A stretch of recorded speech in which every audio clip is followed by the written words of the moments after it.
In the midst of the boundless blue Mediterranean, right between Sicily and North Africa, rises a jewel that, despite its modest size, gleams like a diamond in Europe's crown. Malta does not need to be large to leave an indelible mark on anyone who visits.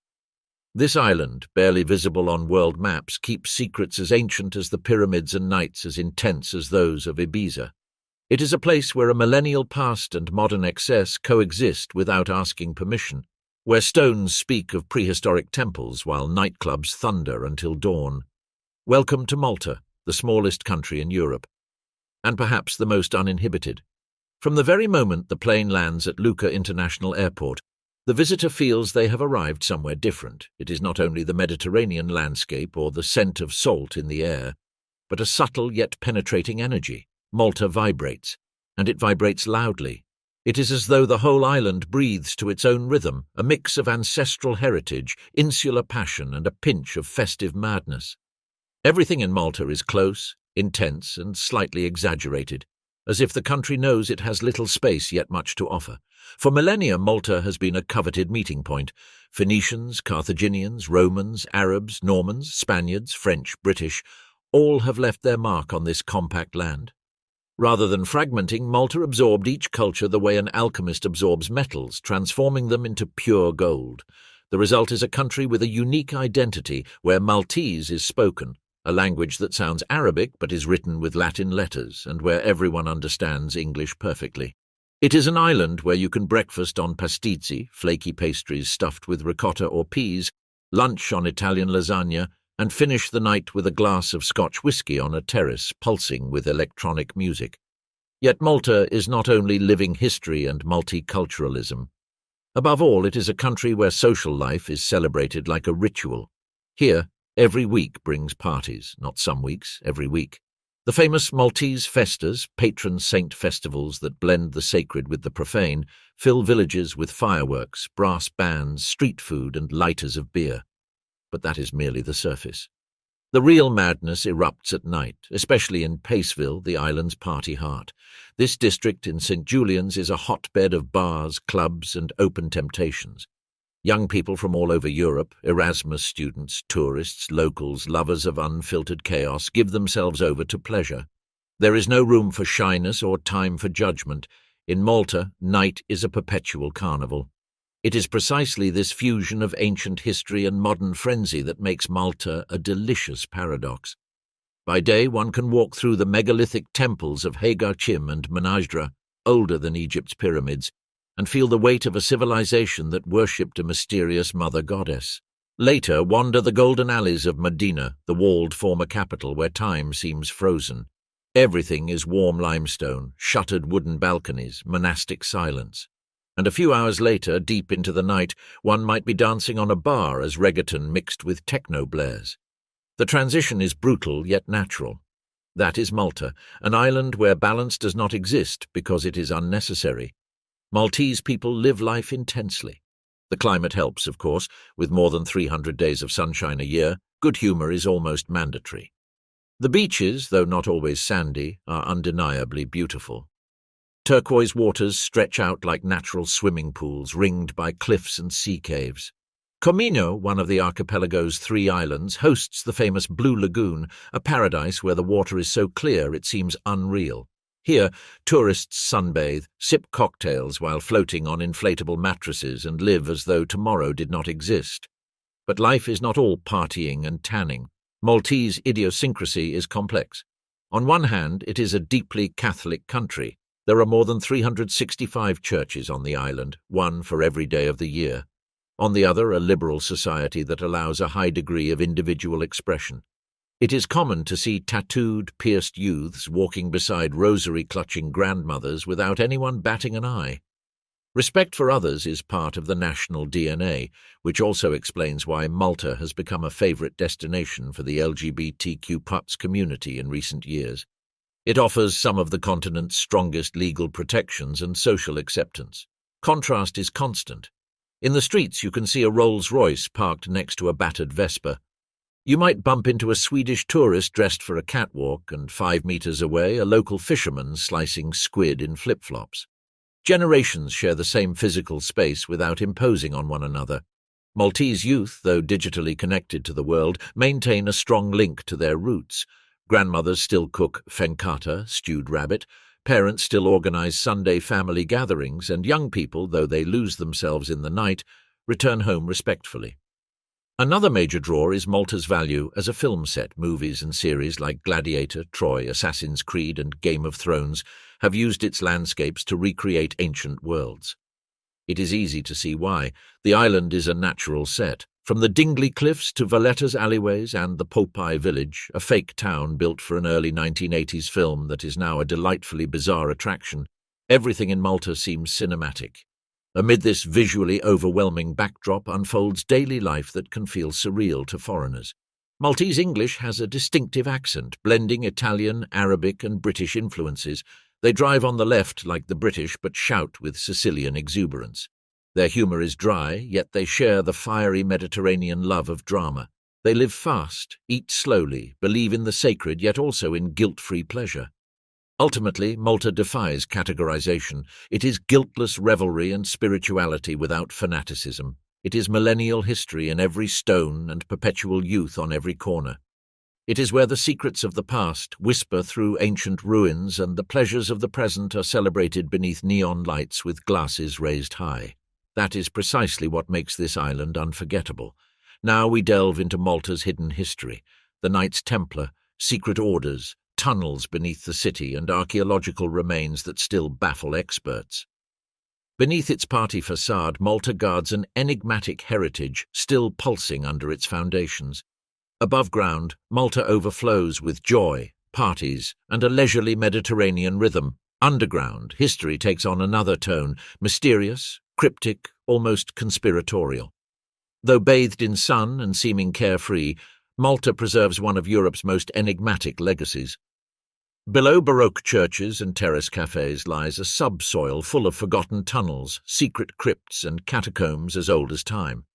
In that subterranean world, echoes of knightly orders, extinct religious cults, and mysteries no one has fully explained still resonate. The heart of this mystery begins with one of history's most fascinating orders, the Knights of St. John, also known as the Hospitaller Knights. They arrived in Malta in 1530, sent by Emperor Charles V after being expelled from Rhodes by the Ottomans. They did not come as tourists or pilgrims. They arrived as a powerful, wealthy, military religious order with a clear mission to turn Malta into an impregnable fortress against Muslim advance in the Mediterranean. And they succeeded. In a short time, they transformed Valletta, a city designed as a living defense, into an architectural jewel of military Baroque. Straight streets, gigantic walls, bastions, forts, strategic tunnels, and an underground network that made surprise attacks impossible. The knights lived between steel and incense, between cross and sword. They built hospitals that were engineering marvels for their time and organized a hierarchical society austere on the surface, yet full of secrets behind its walls. One of the most enigmatic places is St. John's Co-Cathedral in Valletta. From the outside, it appears just an impressive church, but crossing its doors immerses the visitor in a world of symbols, tombs, and almost scandalous riches. Beneath its floor lie more than 400 knights, each tomb adorned with skulls, crossed swords, and esoteric emblems. Walking there feels like stepping on a Masonic board of symbols, a hidden language only a few could read. Ceiling frescoes depict celestial battles, while the silent walls seem to whisper things absent from tourist guides. Yet Malta's enigma does not end with the knights. It goes much further back. In the south of the island, behind an unassuming facade, lies one of the planet's most baffling archaeological sites, the Hal Saflieni Hypogeum. This underground temple, carved into rock more than 5,000 years ago, was discovered by accident in 1902 when workers were excavating for a building. What they found was a labyrinth of chambers, corridors, and ritual rooms hand-dug in an era supposedly devoid of iron tools. How did they do it? No one knows for sure. The hypogeum is divided into 3 levels. The first was used for ceremonies, the second for burials, the third is a mystery. It is barely accessible, and ground vibrations could collapse its fragile walls. Inside, archaeologists found thousands of human bones, mostly female, suggesting matriarchal cults. Most unsettling is the oracle room. Sit in a specific spot and speak. and your voice resonates throughout the complex with an enveloping, almost hypnotic effect, an acoustic phenomenon that only works with deep male tones. Trance rituals, religious ceremonies, communications with something else. Theories range from ancient aliens to primitive sonic technology. If antiquity fascinates, the hidden enthralls as well. Beneath Valletta lies a network of tunnels and passages still not fully explored. Some were used by the Knights to move troops unseen. Others were built during the Second World War when Malta, a strategic Allied base, endured more than 3,000 bombings in just 2 years. Maltese families lived underground in hastily dug shelters. Some of those tunnels connect with medieval pathways, forming a labyrinthine system that has at times baffled urban explorers. Across all eras, Malta has been coveted for its position, climate, and beauty, but some say for something more. Some claim Malta is one of the Mediterranean's most powerful energy points, a kind of geo-spiritual vortex. Ley lines, supposed channels of energy connecting ancient monuments, are said to link Malta with Egypt's pyramids and Stonehenge. Coincidence? Fantasy? Forgotten ancestral wisdom? Serious archaeologists dismiss it, but esoteric thinkers insist the Hypogeum and Maltese megalithic temples were initiation centers where the ancient chosen received knowledge now lost. Another curious detail is the Fat Goddess, a sculpture found at Hagar Kim depicting an obese woman seated with hands on thighs and a prominent belly, her face absent. Interpretations range from fertility symbol and Mother Earth to extraterrestrial representation. Whatever the truth, it is clear the civilizations inhabiting Malta before the Phoenicians held a worldview radically different from ours, leaving clues in stone but no definitive answers. The fascinating thing about Malta is that all this, the knights, catacombs, faceless statues, wartime tunnels, coexists with modern life without scandal. In downtown Valletta, you can sip a spritz while unknowingly sitting atop a centuries-old crypt. At night, electronic music can shake a club directly above a Second World War shelter. That is what makes Malta unique. It is not a museum or theme park. It is a living island that carries its past without solemnity, smiling, cocktail in hand. Now it is time to explore everyday life in the Maltese islands. How people really live in such a small country, their customs, how public transport works, how Maltese interact, and how challenging or delightful it can be to settle into a routine amid so much heat, history, and Mediterranean madness. Living in Malta feels like living inside a kaleidoscope. Each turn of the day can take you from a turquoise bay to a bustling square full of tourists, from a megalithic temple to a rooftop rave, all within a radius that would be considered a single neighborhood in many countries. With a little over 500,000 inhabitants spread across 3 main islands, Malta, Gozo, and Comino, this tiny island state has struck a balance between the traditional, the modern, and the utterly unpredictable. Malta has no jungles or mountains, but it boasts breathtaking cliffs, beaches straight out of a Greek postcard, and villages that seem suspended in time. In a single day you can breakfast on a hot pastizzi at a seaside kiosk, stroll among Roman ruins, snorkel around shipwrecks, and finish by dancing reggaeton in Paceville, the wildest party district in the Mediterranean. Daily life here is not just hedonism. Malta moves to its own rhythm, where things get done, when they get done. Bureaucracy is an ancient art, timetables are interpreted flexibly, and the heat forces Maltese people to take life slowly. A task that seems simple can become an odyssey, but no one stresses too much. In Malta, everything is solved with a smile, a mila, a versatile word meaning anything from okay to never mind, and a cold beer. The official language is Maltese, an incredible blend of Arabic, Italian, English, and even French with words that sound like incantations. Yet all Maltese speak English fluently, making Malta ideal for expats, digital freelancers, and nomads seeking sun and reliable Wi-Fi. In recent years, it has become an emerging tech hub with startups, English academies, and iGaming firms boosting the economy. Of course, the cost of living has risen. Renting a flat in Valletta or Sliema can cost more than in many large European cities. Demand has grown, and wages do not always keep pace. Even so, many choose to stay because Malta compensates with quality of life, safety, among the highest on the continent, and its light. There is something about Maltese light, that sun bathing the golden limestone facades, that makes life feel permanently on holiday. Gastronomy has its own personality.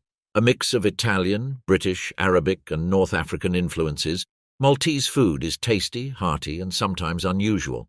The national dish is rabbit stew and grilled octopus, fresh pasta, olive-speckled breads, and caper-laden dishes, even at breakfast, are common. If you are invited to a traditional party, prepare for ftira, an oval, pizza-like bread with local toppings, and litres of wine grown on sun-soaked inland slopes. But Malta would not be Malta without its people. Maltese are proud, extroverted, hospitable, and deeply Catholic. Churches are omnipresent, and patron Saint Festas erupt with fireworks, marching bands, and towering banners.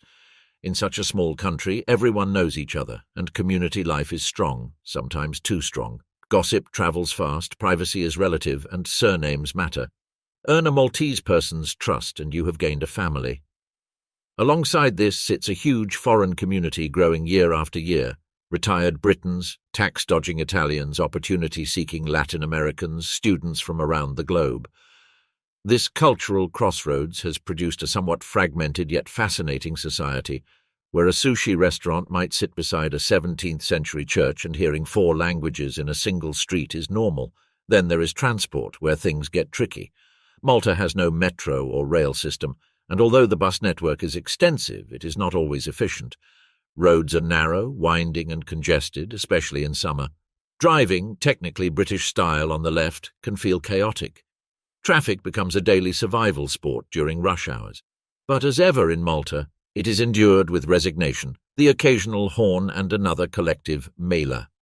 In education, Malta boasts one of Europe's oldest universities, the University of Malta, founded in 1693. It is also a top destination for English study. Language schools proliferate, and in summer the island swarms with young Europeans and Asians learning grammar by day and exploring bars by night.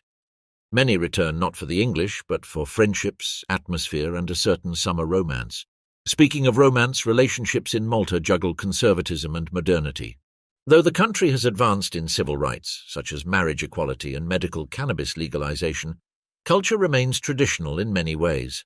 Cohabitation before marriage still sparks debate in some families, and religion influences daily decisions. Nevertheless, new generations are breaking molds, opening to the world with more freedom than ever.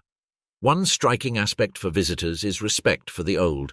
Buildings are rarely demolished. Instead, they are restored, adapted, reinvented. An old barracks may become an art gallery, an 18th-century house a hipster bar, or a disused prison a boutique hotel.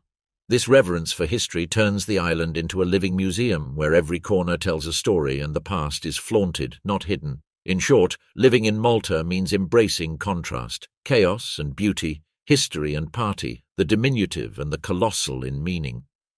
It is understanding that on this speck of land at the Mediterranean centre, life follows its own pace, rules and overflowing charm. Now we plunge into Malta's wildest side.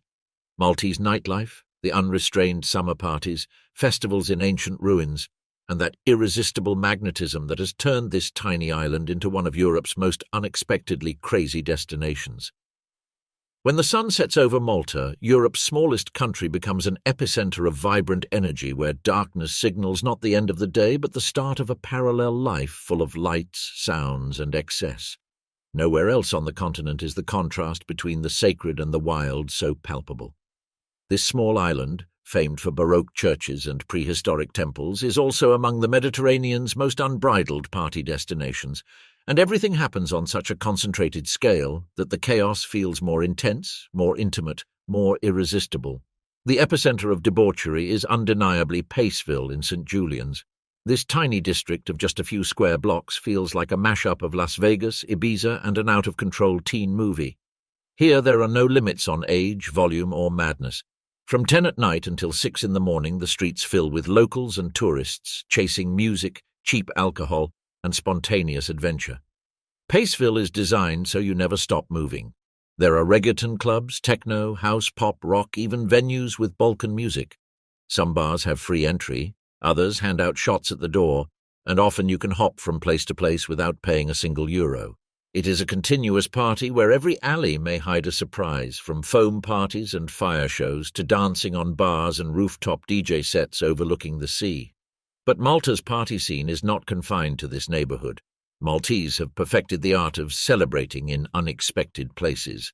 There are electronic raves in ancient catacombs, clandestine events in sea caves, and trance festivals in medieval fortresses. One of the best known is the Lost and Found Festival, created by British DJ Annie Mac, turning several island locations into musical temples for days on end.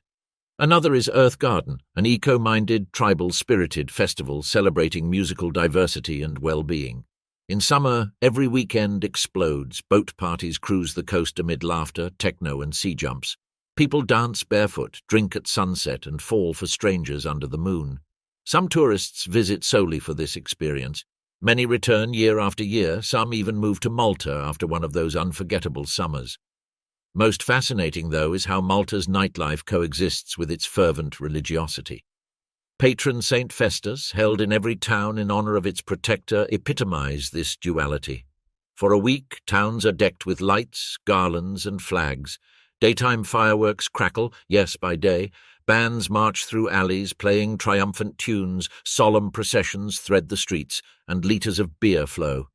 After prayer comes wine, Festus meld mass and rave, incense and rum, hymns and pareo, a kind of sacred carnival found nowhere else.